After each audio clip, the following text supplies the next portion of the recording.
एक शख्स जो अमेरिका से नॉर्थ वेस्ट ओरिएंट एयरलाइंस की बोइंग 727 फ्लाइट से वाशिंगटन के लिए उड़ान भरता है। लेकिन जब फ्लाइट बीच हवा में होती है तो वो एयर होस्टेस से कहता है कि उसके पास बम है और फिरौती में $2 लाख की मांग करता है और लूट करने के बाद प्लेन से ही गायब हो जाता है। लेकिन वो आज तक किसी को नहीं मिला। जी हाँ, हम बात कर रहे हैं डीबी कॉपर की, जिसे इतिहास का सबसे रहस्यमयी आदमी भी कहा जाता है। तो नमस्कार दोस्तों, आप देखना शुरू कर चुके हैं स्टोरीज विद देवेश। तो आइए आज जानेंगे डीबी कूपर की पूरी कहानी देवेश की जुबानी। 24 नवंबर 1971 अमेरिका में नॉर्थ वेस्ट ओरिएंट एयरलाइंस की एक फ़्लाइट पोर्टलैंड शहर से टेक ऑफ करती है। यह एक बड़ी छोटी सी आधे घंटे की फ़्लाइट होती है जो बगल के ही सियाटल शहर में जा रही होती है और इसमें ज़्यादा लोग भी नहीं बैठे हुए थे। सिर्फ 36 पैसेंजर और 6 क्रू मेंबर्स। लेकिन वो सब लोग इस बात से अनजान थे कि उनके बीच उस हवाई जहाज में एक हाईजैकर भी मौजूद है जो दिखने में बिल्कुल एक बिजनेसमैन की तरह लगता है और उसने कपड़े भी वैसे ही पहने हुए थे, एक सूट, एक वाइट शर्ट, ब्लैक पैंट, और उसकी उम्र भी करीब 40 की होगी।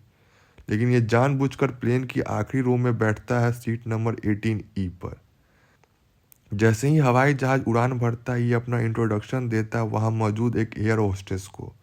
ये कहता है कि मेरा नाम डैन कूपर है और उस एयर होस्टेस का नाम था फ्लोरेंस सैफनर। और बड़ी ही मुस्कान के साथ ये एक नोट देता है एयर होस्टेस सैफनर को। सैफनर एक 23 साल की लड़की थी जिसे लगता है कि यह बंदा उसके साथ फ्लर्ट करने की कोशिश कर रहा है। तो उसने वो नोट लिया और बिना पढ़े ही अपने पास रख लिया। ऐसा करते देख कूपर ने उससे कहा, मिस, मुझे लगता है ये आपको नोट पढ़ लेना चाहिए, मेरे पास एक बॉम्ब है। साफनर ने जब उस नोट को खोला तो वहाँ बड़ी नीट हैंडराइटिंग में क्लियरली लिखा हुआ था, miss, I have a bomb in my briefcase and I want you to sit by me. साफनर चुपचाप कूपर के साइड में बैठ जाती है, लेकिन उन्हें अभी भी यकीन नहीं था कि एक्चुअली में इसके पास बॉम्ब हो सकता है। तो कूपर अपना सूटकेस खोलकर सामने दिखाता है। उसमें कुछ लाल लाल से सिलेंडर्स, तारे और उसमें एक बड़ी सिलिंड्रिकल बैटरी रखी हुई थी सूटकेस में। इसमें कोई शक नहीं कि ये एक बॉम्ब भी है। कूपर अपनी डिमांड एयर होस्टेस के सामने रखता है कि मुझे $2 लाख चाहिए, वो भी आज शाम 5 बजे तक, वो भी कैश में। इस सारे कैश को एक बैग में रख के मुझे देना और साथ ही साथ 2 पीछे के पैराशूट्स और 2 आगे के पैराशूट्स मुझे चाहिए। और जब हम लैंड करेंगे तो एक फ्यूल ट्रक तैयार रहना चाहिए रिफ्यूलिंग करने के लिए इस प्लेन की। और कुछ भी उटपटांग चीज़ें ट्राई मत करना, नहीं तो मैं इस पूरे हवाई जहाज को बम से उड़ा दूंगा। प्लेन में बैठे बाकी पैसेंजर्स को अभी भी ये सब पता नहीं था और एयर होस्टेस साफनर चाहती भी नहीं थी कि बाकी पैसेंजर्स को ये पता चले। वो चुपचाप से प्लेन के कॉकपिट में जाती है और कूपर का नोट प्लेन के पायलट्स को दिखाती है। एक दूसरी एयर होस्टेस टीना मकलू को भी ये बात बताई जाती है। इन दोनों एयर होस्टेस की मदद से कूपर और प्लेन की कॉकपिट के बीच कांटेक्ट मेंटेन रहता है। पायलट्स ये बात एयर ट्रैफिक कंट्रोल को बताते हैं और जल्द ही खबर पहुंच जाती है एयरलाइन के प्रेसिडेंट डोनाल्ड नायरोब के पास। यहाँ पर वो डिसीजन मेकर थे और वो एक बड़ा ही इंटरेस्टिंग फैसला लेते हैं। वो कहते हैं कि कूपर को लेकर फुल कॉम्प्लियंस दिखाया जाए, जो भी ये हाईजैकर कह रहा है हम उसकी सारी डिमांड्स पूरी करेंगे। एफबीआई के साथ कोऑर्डिनेट करके वो सियाटल के बैंक के साथ बात करने लगते हैं पैसे अरेंज करने के लिए। बैंक के पास ऐसे इमरजेंसीज के लिए एक बड़ा पैसे का बंडल रखा था और इस पैसे के बंडल में एक बड़ी खास बात थी। इसकी बात हम वीडियो में आगे करेंगे। लेकिन एक दूसरा सवाल यहाँ पर आपके मन में जरूर आ रहा होगा कि आखिर एयरलाइन के प्रेसिडेंट ने यह फैसला क्यों लिया कि हाईजैकर के साथ कोऑपरेट किया जाए। इसके पीछे कारण था रेपुटेशन। एयरलाइन के प्रेसिडेंट नहीं चाहते थे कि हाईजैक की खबर दुनिया भर में फैले और उनकी कंपनी को इसकी वजह से नुकसान हो। इसलिए इस मुद्दे को दबाए रखने के लिए वो हाईजैकर की डिमांड पूरा करने के लिए तैयार थे। प्रॉब्लम बस यहाँ पर यह था कि पैसों को अरेंज करने के लिए उन्हें थोड़ा टाइम चाहिए था। लेकिन ये फ्लाइट सिर्फ आधे घंटे की होनी थी, तो पायलट्स को यहाँ पर कहा जाता है कि प्लेन को नीचे उतारने की जगह हवा में ही गोल गोल घुमाते रहो सियाटल के पास, जब तक हम जमीन पर पैसे का इंतजाम नहीं कर लेते। यह आधे घंटे की फ्लाइट धीरे धीरे 3 घंटे की फ्लाइट बन जाती है। पैसेंजर्स अभी भी इस बात से अनजान थे कि यहाँ पर हो क्या रहा है। फ्लाइट के पायलट ने फिर अनाउंसमेंट करके बताया कि हम माइनर टेक्निकल डिफिकल्टीज फेस कर रहे हैं जिसकी वजह से ये डिले हो रहा है। तो बाकी पैसेंजर्स को यही लगता रहा। फाइनली जाकर 5:46 पर यह फ्लाइट लैंड करती है सियाटल के एयरपोर्ट पर। ऊपर की इंस्ट्रक्शन के अनुसार प्लेन को मेन टर्मिनल की बिल्डिंग से दूर पार्क किया जाता है। सिर्फ एक एयरलाइन का रिप्रेजेंटेटिव प्लेन के पास आता है पैसे का बैग और पैराशूट लेकर। जब चारों पैराशूट और $2 लाख से भरा बैग कूपर को दे दिया गया तो उसने इजाज़त दी कि सभी पैसेंजर्स और फ्लाइट अटेंडेंट्स प्लेन छोड़कर जा सकते हैं सिवाय टीना मकलो के। इस हवाई जहाज को प्लान के अनुसार रिफ्यूल किया जाता है और ये फ्लाइट दोबारा से उड़ान भरती है। इस बार प्लेन में सिर्फ पायलट्स बैठे हैं और उनके साथ कूपर और टीना। कूपर दोबारा से इंस्ट्रक्शन देना शुरू करता है पायलट्स को कि कहाँ जाना है, किस स्पीड पर प्लेन को उड़ाना है और किस एंगल पर। वो कहता है कि प्लेन को मेक्सिको सिटी की ओर लेके चलो और हवा में 10,000 फीट की हाइट पर प्लेन को उड़ाना। विंग्स की जो पोजीशन है वो 15 डिग्री पर होनी चाहिए और प्लेन की स्पीड जितनी धीरे हो सके उतने धीरे होनी चाहिए। पायलट्स कूपर को बताते हैं कि अगर हम इस कॉन्फ़िगरेशन के साथ उड़ेंगे तो हम कभी मेक्सिको सिटी पहुंच ही नहीं पाएंगे क्योंकि इतना फ्यूल ही नहीं है प्लेन में। लेकिन कूपर को इसकी कोई चिंता नहीं थी। कूपर ने कहा जैसा मैंने कहा वैसा ही उड़ाते रहो। अब आगे जो होता है दोस्तों वो बिल्कुल अनबिलीवेबल था, किसी फिल्मी कहानी से कम नहीं। कूपर टीना को कहता है कि वह कॉकपिट में चली जाए और दरवाजा बंद कर ले। प्लेन के पूरे पीछे वाले हिस्से में कूपर इकलौता इंसान बचता है। यह अपने पैराशूट निकाल कर तैयारी करता है डाइव करने की। कुछ ही मिनटों बाद कॉकपिट में एक वार्निंग लाइट फ्लैश करती है, ये इंडिकेट करते हुए कि प्लेन में पीछे का स्टेयरकेस डिप्लॉय किया जा चुका है। ये उस जमाने की प्लेन की एक खास बात थी कि बोइंग 727 प्लेन्स में एक पीछे का आफ्ट स्टेयरकेस होता था। कूपर ने इन्हीं सीढ़ियों को खोला और पैराशूट्स और पैसे के साथ बाहर छलांग मार दी। पायलट और एयर होस्टेस ने ऐसा होते हुए देखा तो नहीं क्योंकि वो कॉकपिट में बंद थे और उस जमाने में कॉकपिट के दरवाजे पर कोई होल नहीं होता था जिससे आप बाहर की तरफ देख सको। लेकिन शाम को 8:30 पर पायलट ने यह जरूर नोटिस किया कि प्लेन का पीछे वाला हिस्सा अचानक से ऊपर की तरफ टिल्ट कर गया है और पायलट को प्लेन को दोबारा से रीकैलिब्रेट करना पड़ा, रीलेवल करना पड़ा। इसके बाद पायलट्स इस प्लेन को निवादा में रेनू के शहर में जाकर लैंड कर देते हैं। पुलिस को इन्फॉर्म किया जाता है और पुलिस प्लेन की छानबीन करती है लेकिन कूपर का कोई नामो निशान नहीं मिलता। पुलिस को सिर्फ मिलता है एक टाई जिस पर क्लिप लगी हुई थी और कुछ पैराशूट के फटे हुए हिस्से जिसको कूपर ने इस्तेमाल किया था अपने पैसे के बैग को कवर करने के लिए। इसके अलावा कुछ पर्सनल आइटम्स भी मिलते हैं कूपर के, जैसे कि सिगरेट्स जो वह स्मोक कर रहा था। प्लेन में उस जमाने में स्मोकिंग अलाउड होती थी।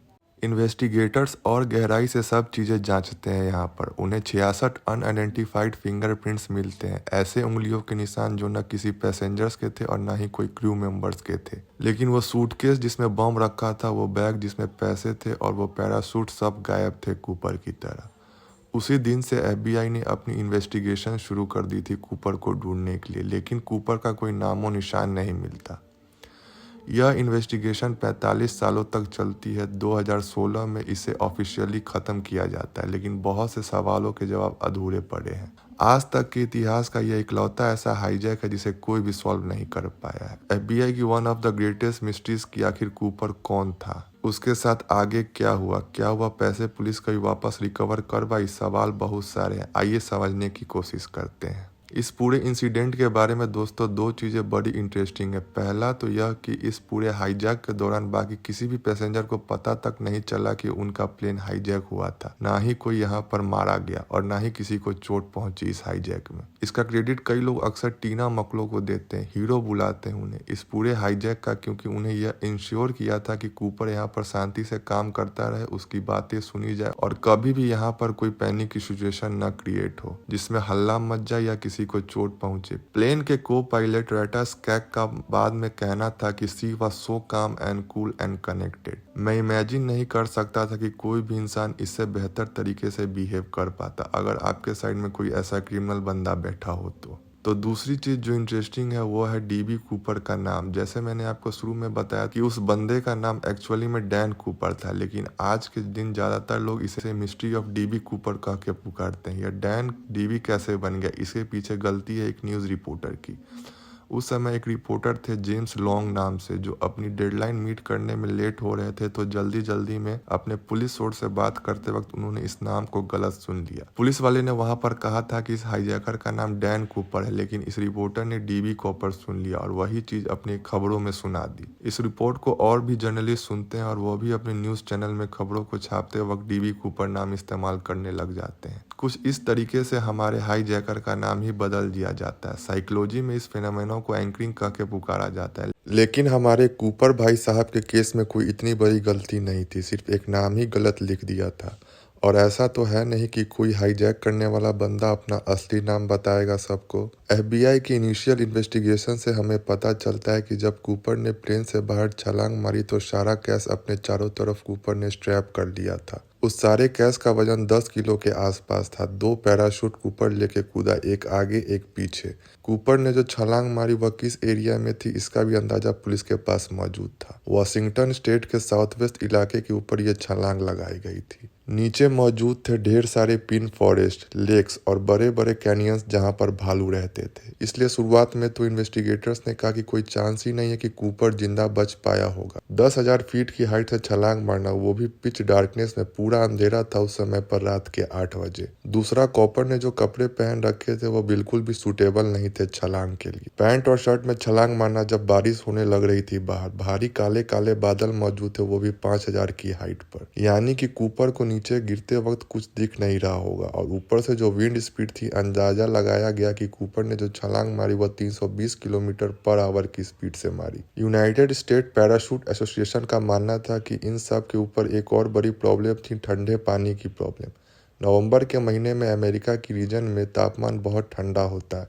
अगर कूपर किसी लेक में गिरा होगा, वहां से बच पाना ऑलमोस्ट नामुमकिन है इतने ठंडे पानी में। कुछ ही मिनटों बाद हाइपरथेमिया हो जाएगा और ऊपर से जो सारा वजन लगा हुआ था कूपर के ऊपर, तैर पाना और भी मुश्किल होता। पर इन सब चीजों के बावजूद कुछ ऐसे कारण बाद में निकल कर आए जो सोचने पर मजबूर कर देते हैं कि शायद कूपर ने इस छलांग को सरवाइव कर लिया होगा। यह कारण था कि कूपर के इंसिडेंट के बाद कई सारे सिमिलर इंसिडेंट देखने को मिले। जब कूपर की हाईजैकिंग की खबर पूरे देश भर में फैली तो बहुत सारे और हाईजैकर्स ने यही तरकीबें अपनाने की सोची। कम से कम 5 लोगों ने सेम कॉपी पेस्ट हाईजैकिंग करी और ये सभी के सभी 5 लोग प्लेन से छलांग मारने के बाद सरवाइव भी कर गए। इनमें से एक था मार्टिन मैकलेनी, जिन्होंने एक प्लेन हाईजैक किया 24 जून 1972 को। बिल्कुल सेम मोडस ऑपरेंडी यहाँ पर चलाया। $5 लाख की रकम मांगी। प्लेन जब हवा में उड़ा तो पैराशूट लेकर कूपर की तरफ प्लेन से छलांग मार दी। मैकलेनी के केस में प्लेन की स्पीड 400 से 500 किलोमीटर पर आवर थी जब उन्होंने छलांग मारी, और ये दोगुनी स्पीड थी कूपर की डाइव के कंपैरिजन में। लेकिन फिर भी मैकलेनी अपने जंप को सरवाइव कर गए सिर्फ एक रिजर्व पैराशूट का इस्तेमाल करके।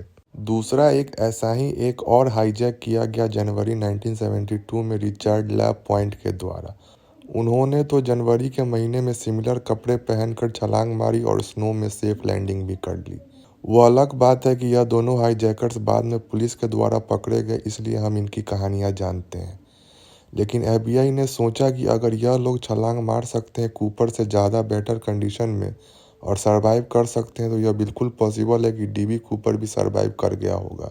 स्पेशली अगर हम इस चीज़ों को कंसीडर करेंगे कि टीना मकलू ने कूपर को जब पैराशूट दी, उन पर इंस्ट्रक्शन लिखी थी कि कैसे उन्हें इस्तेमाल करना है, लेकिन कूपर ने टीना को कहा था कि उसे इंस्ट्रक्शन पढ़ने की ज़रूरत नहीं, उसे इसे यूज़ करना आता है।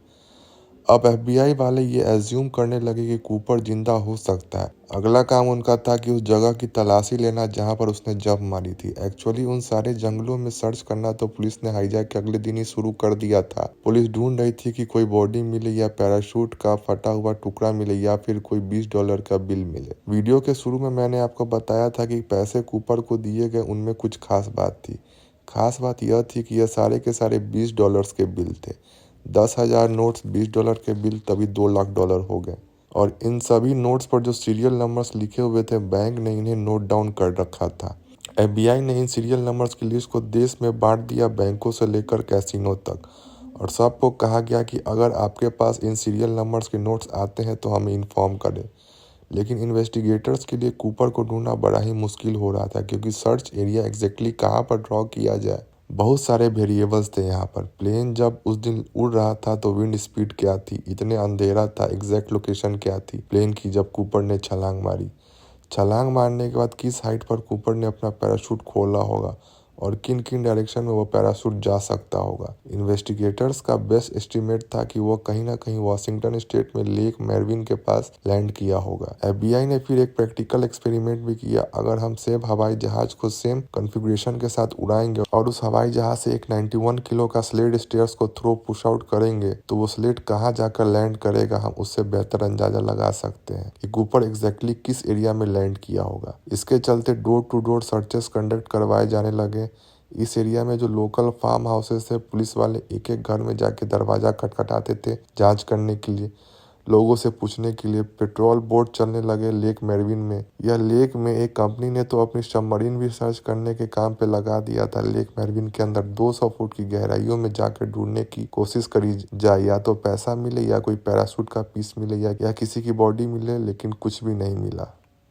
फिर क्या किया पुलिस ने कि जो नोट्स के सारे सीरियल नंबर्स थे उन्हें लोकल अखबार में छपवा दिया और खबर छाप दी कि जो पहला इंसान इन सीरियल नंबर से किसी भी एक नोट को लेकर आएगा, हम उसे $1000 का इनाम देंगे। यह ऑफर 3 साल तक चला, लेकिन एक भी नोट का नामो निशान तक नहीं मिला। अब आते हैं हम साल 1979 में। इस हाईजैक को हुए 8 साल हो चुके थे। अचानक से एक पायलट FBI को कांटेक्ट करता है। इसका नाम था टॉम बोहान और ये कॉन्टिनेंटल एयरलाइन के लिए काम करता था। उस रात जब हाईजैक हुआ, कूपर के हवाई जहाज से 4 मिनट पीछे और 4000 फीट ऊपर एक और हवाई जहाज उड़ रहा था जिसे टॉम उड़ा रहे थे। टॉम का कहना था कि उस रात जो तूफान आया, उन्होंने अपने पूरे कैरियर में इतना भयानक तूफान आज तक नहीं देखा था।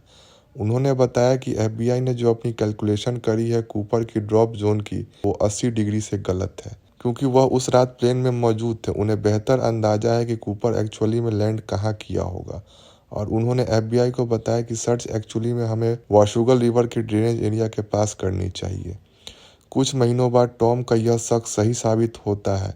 एक 8 साल के बच्चे को कोलंबिया नदी के किनारे पर $20 के कुछ नोट्स पड़े हुए मिलते हैं। ये सभी नोट्स $20 के थे और कुछ की गड्डियां बनी हुई थी जिसे रबर बैंड से टाई किया हुआ था। जैसे ही पुलिस ने नोट्स के सीरियल नंबर्स को देखा, यह बात इमीडिएट कंफर्म हो गई कि वही पैसा है जो इतने साल पहले कूपर को दिया गया था। इस जगह के आसपास फिर से सर्च करने की कोशिश करी जाती है, लेकिन ज्यादा पैसे मिलते नहीं है। कुल मिलाकर सिर्फ $800 मिलते हैं और टॉम की जो हाइपोथेसिस थी कि कूपर इस एरिया में लैंड किया होगा, वह सच प्रूव होती है। टॉम ने कहा था कि कूपर वारंगल नदी के आसपास कहीं लैंड किया होगा और यह जो पैसे पाए गए हैं डाउन स्ट्रीम ही पाए गए थे, सेम ही नदी के। FBI ने उस एरिया में इसके बाद बहुत सर्च करने की कोशिश करी, इस उम्मीद से कि कोई बॉडी मिले या पैराशूट के कुछ फटे हुए हिस्से मिले, लेकिन कुछ नहीं मिला। FBI एजेंट रिचर्ड टोसो का मानना था कि कूपर उस रात इस नदी के ठंडे पानी में डूबकर मर गया होगा। एक बड़ा ही इंटरेस्टिंग फैक्ट यहाँ पर, जिस 8 साल के बच्चे को यह नोट्स पड़े हुए मिले थे, उसे इनाम के तौर पे कुछ पोर्शन इसी नोट्स के दिए गए। और साल 2008 में जब बच्चा बड़ा हुआ तो उसने 15 नोट्स को बेचा, ऑक्शन किया ऑनलाइन, और इन 15 नोट्स के बदले उसे $37,000 मिले। क्योंकि कूपर का केस दुनिया भर में इतना पॉपुलर हो चुका था कि लोग इन नोटों को पाने के लिए इतने सारे पैसे देने को तैयार थे। एक बहुत बड़ा सवाल यहाँ पर यह भी उठता है कि चलो प्लेन से कूदने के बाद कूपर के साथ जो भी हुआ तो हुआ, लेकिन यह कूपर एक्चुअली में था कौन? कुछ तो बैकग्राउंड इन्फॉर्मेशन होगी हमारे पास कि यह बंदा कहाँ से आया, इसकी क्या आइडेंटिटी है FBI के पास। इस सवाल का जवाब पता करने के लिए ज्यादा कुछ था नहीं। कूपर के द्वारा छोड़ी गई एक टाई और टाई क्लिप थी। वो टाई क्लिप एक्चुअली में गोल्डन थी और उस टाई क्लिप में कुछ स्पेसिफिक माइक्रोस्कोपिक पार्टिकल्स मिले थे। मार्च 2009 में एक रिसर्च टीम ने इन माइक्रोस्कोपिक पार्टिकल्स को रिसर्च करने लगी नई टेक्नोलॉजी इस्तेमाल करके। इन्होंने इलेक्ट्रॉन माइक्रोस्कोपी के अंदर रखकर इन पार्टिकल्स को जांचा तो इस टाई क्लिप में कुछ पोर्शन अनएलॉयड टाइटेनियम का मिला, कुछ टाइटेनियम एंटीमनी के ट्रेसेस मिले। इनकी फाइंडिंग्स ने सजेस्ट किया कि कूपर किसी केमिकल या मेटल मैन्युफैक्चरिंग प्लांट में काम करता था या फिर किसी एरोनॉटिकल इंजीनियरिंग कंपनी में। शायद वह खुद बोइंग में ही काम किया करता था, क्योंकि ये जो अनएलॉयड टाइटेनियम का इस्तेमाल किया गया था, उन दिनों में यह एयरक्राफ्ट की फैब्रिकेशन फैसिलिटीज में इसका इस्तेमाल किया जाता था। इन्वेस्टिगेशंस के पहले साल में FBI ने पैसेंजर और फ्लाइट क्रू मेंबर से बात करके कूपर का एक चेहरा भी स्केच आउट करने की कोशिश करी कि कूपर एक्चुअली में दिखता कैसा था। जो पहला स्केच निकला 28 नवंबर 1971 को, वह कुछ ऐसा था। लेकिन एयर होस्टेस शार्पनर और कई और विटनेसेस ने कहा कि यह एक्यूरेट रिप्रेजेंटेशन नहीं है।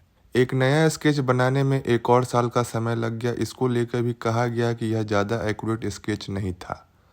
और 2 जनवरी 1973 को FBI ने अपना तीसरा फाइनल स्केच बनाया कूपर का। इस नए स्केच को देख एयर होस्टेस ने कहा कि यह फोटो तो बड़ी एक्यूरेट है। इस ड्राइंग को देखकर बड़ी आसानी से कहा जा सकता है कि कूपर ऐसा ही दिखता था। डैन कूपर का असली चेहरा और इसका पॉसिबल प्रोफेशन अब दुनिया के सामने था। बहुत से लोग अपनी नई थ्योरी बनाने लगे कि इसकी आइडेंटिटी को लेके कि एक्चुअली में कूपर था कौन। लैरी कैरी, जिन्होंने 2006 से लेकर 2009 के बीच में इन्वेस्टिगेशन टीम लीड की थी, उनका मानना था कि कूपर एक एयरफोर्स में एयरक्राफ्ट कार्गो लोडर था, क्योंकि कार्गो लोडर्स को बेसिक जंप ट्रेनिंग दी जाती थी कि कैसे पैराशूट पहनना है, कैसे पैराशूट को डिप्लॉय करना है। इवन जो प्लेन की वर्किंग है, प्लेन में सीढ़ियाँ कहाँ से खुलती है, ये सब उन्हें पता होता है। इन डिस्क्रिप्शन के बेसिस पर एफबीआई ने 800 से ज़्यादा सस्पेक्ट्स की लिस्ट जारी की। 800 लोग में से कोई भी डीबी कूपर हो सकता था, लेकिन इनमें से करीब 20 को सीरियसली कंसीडर किया गया। इनमें से 2-3 की कहानी बहुत इंटरेस्टिंग है। एक आदमी थे रिचर्ड मैकॉय, जो कि वियतनाम वार के एक आर्मी वेटरन थे। कूपर के हाईजैक के 5 महीने बाद इन्होंने एक प्लेन हाईजैक किया जो कूपर के हाईजैक से बहुत सिमिलर था। बोइंग 727 विमान इन्होंने डिमांड किया और 4 पैराशूट। पैसे लेने के बाद यह पीछे की सीढ़ियां खोल के यह जंप कर गए, लेकिन फर्क बस यही है कि हाईजैक के सिर्फ 2 दिन बाद ही एफबीआई इन्हें ढूंढ कर अरेस्ट कर लेती है। 45 साल तक इन्हें जेल की सजा सुनाई जाती है। एफबीआई को लगता है कि यही कूपर और इसने दूसरी बार ट्राई किया हाईजैक करने का। 1991 में किताब भी पब्लिश होती है, dB Cooper the real McCoy. इसे फॉर्मर एफबीआई एजेंट रशल कलाम के द्वारा लिखा गया था। इस किताब में लिखा गया कि मैकॉय के परिवार को जब वो टाई और टाई क्लिप दिखाए गए जो कूपर के थे, तो उन्होंने बताया कि हाँ, ये मैकॉय के हैं। लेकिन जब मैकॉय से खुद पूछा गया कि क्या वह डीबी कूपर था, तो उसने मना कर दिया कि वह ना तो इस बात को एडमिट करेगा ना डिनाई करेगा। जेल में 2 साल बिताने के बाद मैकॉय एक जेल ब्रेक अटेम्प्ट करता है, जिसमें शूट आउट होता है और उसे मार दिया जाता है। यह सब सुनकर आपको लगा कि यह तो हो गई मिस्ट्री सॉल्व, लेकिन हमारी कहानी में यहाँ पर ट्विस्ट बाकी है। एफबीआई आज के दिन ऑफिशियल मैकॉय को डीबी कूपर नहीं कंसीडर करता। इससे पीछे 2 बड़े कारण है। पहला, जो स्केच उन्होंने बनाया वह डीबी कूपर और मैकॉय की डिस्क्रिप्शन एक दूसरे से इतनी मैच नहीं करती। दूसरा, एफबीआई को बाद में एविडेंस मिला कि मैकॉय उस कूपर हाईजैकिंग की रात को कहां पर थे। वो लास वेगास में मौजूद थे। उसके अगले दिन वह अपने घर पर अपने परिवार के साथ मौजूद थे। क्योंकि इस चीज का एविडेंस मौजूद है, इसका मतलब यह चीज बड़ी क्लियर है कि मैकॉय डीबी कूपर नहीं हो सकता। दूसरे सस्पेक्ट है रॉबर्ट रॉकस्ट्रॉ नाम के एक वियतनाम वार वेटरन। इन्हें कई बार अरेस्ट किया गया fraud, aircraft theft, position of explosives के लिए, लेकिन बाद में इन्हें हमेशा नन गिल्टी पाया गया। टीवी प्रोड्यूसर थॉमस कॉल्बर्ट ने एक किताब लिखी थी 2016 में, द लास्ट मास्टर आउटलॉ, यह साबित करने के लिए कि रॉकस्ट्रॉ ही डीबी कूपर थे। इन्होंने हिस्ट्री चैनल पर एक डॉक्यूमेंट्री भी बनाई थी, डीबी कूपर केस क्लोज। उसमें भी सेम चीज दोहराई। कॉल्बर्ट करीब 40 लोगों की टीम के साथ काम करते थे, जिसमें कई फॉर्मर एफबीआई के एजेंट्स भी थे। उन सब का मानना था कि रॉकस्ट्रॉ ही असली डीबी कूपर था। सबूत क्या है, इसको लेकर एफबीआई ने जब शुरू में इन्वेस्टिगेशन करी तो 1970s में रॉकस्ट्रॉ उनमें इनिशियल सस्पेक्ट्स की लिस्ट में काफ़ी ऊपर था। उन दिनों रॉकस्ट्रॉ मीडिया के सामने काफ़ी मजाकिया कमेंट्स किया करते थे कि हो सकता है कि मैं ही हाईजैकर हूँ। हालांकि उसके बाद से कई सालों बाद उन क्लेम्स को डिनाई करते लगे। इनकी शकल स्केचेस से काफ़ी ज़्यादा मैच करती थी, लेकिन एफबीआई ने इन्हें 1979 के बाद जाने दिया, सस्पेक्ट लिस्ट से हटा दिया क्योंकि ज़्यादा सबूत नहीं मिल पाए। टीवी प्रोड्यूसर कोलबर्ट का मानना है कि एफबीआई को इसी बंदे के पीछे लगे रहना चाहिए था। अगर एफबीआई अपनी इन्वेस्टिगेशन को और करती तो पक्का और सबूत मिलते। लेकिन 11 जुलाई 2016 को जब कोलबर्ट अपनी किताब लॉन्च करते हैं डीबी कूपर के ऊपर, इसके अगले दिन 12 जुलाई 2016 को एफबीआई इस केस को बंद कर देती है। 2016 में रॉकस्ट्रॉ की उम्र 73 साल की थी और जो एलिगेंस ये किताब में लगाए गए थे उनके खिलाफ, उसकी वजह से उन्हें अपनी नौकरी खोनी पड़ी थी। आगे चल के 2019 में इनका नेचुरल कॉजेज की वजह से वैसे ही देहांत हो जाता है। तो घुमा फिरा कर दोस्तों हम उसी पॉइंट पर वापस आ जाते हैं। आज के दिन भी डीबी कूपर की यह मिस्ट्री एक अनसॉल्व्ड मिस्ट्री है। कोई नहीं जानता कि यह डीबी कूपर कौन था और कहां से आया था और कहां चला गया। यह सब सुनकर आपको क्या लगता है, कूपर ने जब प्लेन से छलांग मारी होगी तो क्या कूपर उस छलांग को सर्वाइव कर पाया होगा? यह हमें नीचे कॉमेंट में लिख के जरूर बताएं। तो गाइज, ये थी पूरी कहानी डीबी कूपर की। तो ऐसी ही कहानी सुनते रहने के लिए वीडियो को लाइक और चैनल को सब्सक्राइब जरूर करें। धन्यवाद।